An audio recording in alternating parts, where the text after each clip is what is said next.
The shrimp fork was still cold in my hand when the text arrived. My new VP, a man who wore loafers without socks, fired me at a multi-million-dollar corporate gala. He called me legacy bloat. He thought he was saving a salary line. What he actually did was violate a defense contract, trigger a $38 million lawsuit from our biggest client, and hand me the keys to a new career. He fired me. The CEO of Grenthorne Systems hired me back before dessert. Welcome to Karma Chronicles, your ultimate destination for thrilling revenge stories, where corporate hubris always meets its match. If you believe in contractual continuity, hit that subscribe button and share this story. The ballroom was all marble echoes and veal medallions, the kind of place where egos wear cufflinks and the Chardonnay flows like denial. I sat at table 7, right next to Mr. Robert Kessler, the CEO of Grenthorne Systems, a man whose handshake once decided a $90 million logistics deal. My dress was black, practical, with a neckline high enough to signal, "I'm not here to impress, I'm here to ensure your warehouse doesn't collapse." I was L&D Renner, operations liaison. My job wasn't glamorous, but it was essential. I was the name buried on page 42 of a 300-page defense contract, listed under essential continuity personnel. Corporate called it a key man clause. I called it my invisible ink, only noticeable when someone got stupid enough to shine a flashlight on it. I'd been with Wallace and Bray for 12 years. I got their back when the printer room had a fax machine. I saved them millions by recalibrating performance benchmarks. But no one remembered that, especially not Jared M. Jared was new. Jared wore loafers without socks. Jared called women over 40 tribal knowledge assets, Silicon Valley code for, "We'd fire you if HR had the stomach for the fallout." He saw me and saw a salary line he could delete. He didn't ask who wrote the service level stipulations.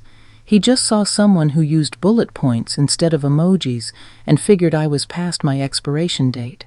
The last few months had been a slow, quiet bleed. My Slack permissions began vanishing one tool at a time. HR stopped responding to emails. The Friday donut order mysteriously shrank by 2 boxes. It was a corporate gaslighting campaign.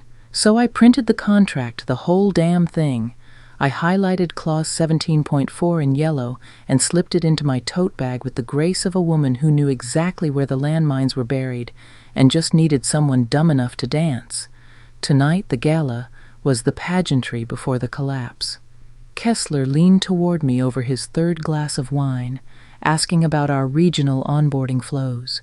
I answered like I always did, clear, competent, dependable. Across the room, Jared laughed a little too loud with a circle of partners I'd onboarded myself. He never looked over, never nodded. And it was like I'd already been erased. The salad came, arugula and edible flowers. I thought about the colleagues Jared had silently fired, people who left with nothing but empty boxes. I felt a slow, tectonic shifting under my ribs. Not anger. Just the cold calculation of someone who had decided to stop being still.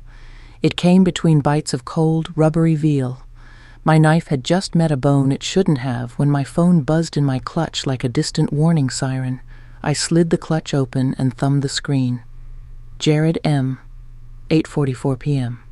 Pack up. Monday. We're streamlining. Services are no longer required. No greeting, no punctuation. Not even my name, just services, like I was a vending machine past warranty.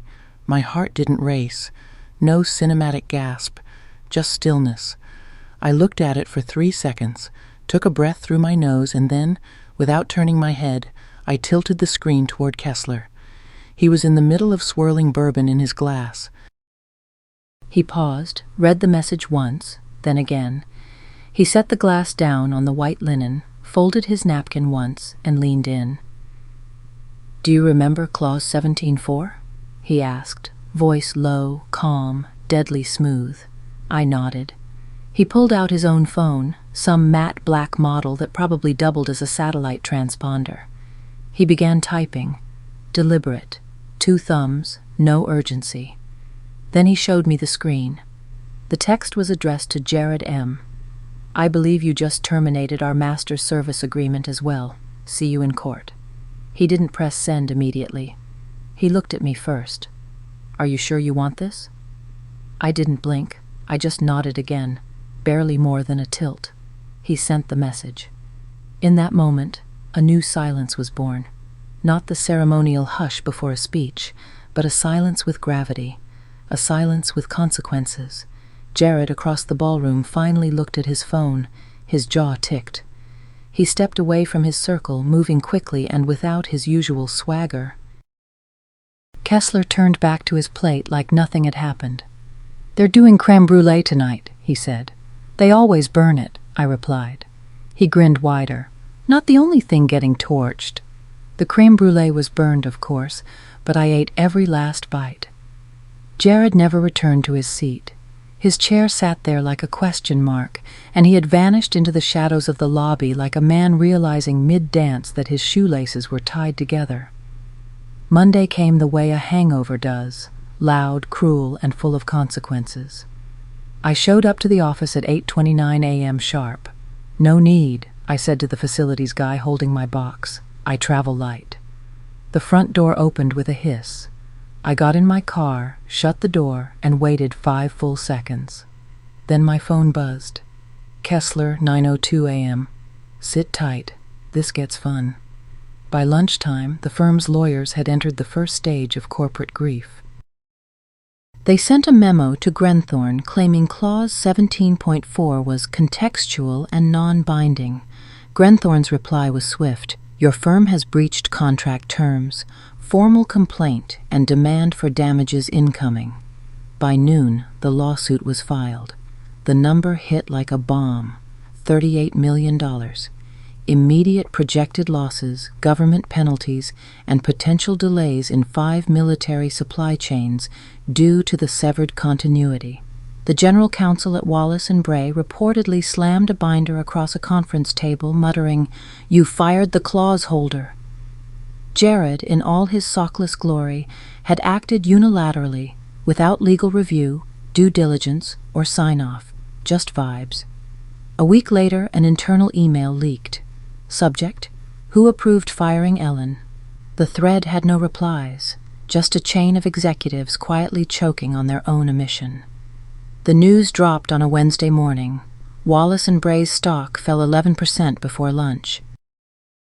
Grenthorne Systems confirmed they had terminated all engagements with immediate effect, citing a vendor continuity breach. The internal chaos was terminal. Jared was placed on administrative leave. His office was emptied overnight. The general counsel resigned before sunrise. The firm was collapsing because they'd ignored the one person who kept the house standing. The invitation came by courier, an embossed envelope from Grenthorne. Lunch, just us. RK. Kessler was already there. I'm offering you a position, he said. Director of Continuity. It's yours to define. You set the hours, the scope, the title structure. I don't want optics, I want stability. I waited a beat. What happened to your current Director of Continuity? We were hoping to invent the role with you. I pulled out a pen. 2 things, Mr. Kessler. First, I don't want the word legacy anywhere in my title. And second, I pick my own successor. He grinned. I didn't expect you to be thinking that far ahead. I always do, I replied. They lost it. Officially. I spent the next month working part-time from my back porch. My phone rang constantly, but it wasn't Wallace & Bray calling for help. It was headhunters offering triple my old salary. One afternoon, a brown parcel arrived. Inside, a frame, black walnut, glossy glass, and behind it, the original Wallace & Bray Grenthorne contract, page 42 facing out, clause 17.4, highlighted in faded yellow. I set it beside me. They should have asked who the key man was before pulling the trigger. I was gone, and the building they thought was stable had finally remembered the name of its true architect.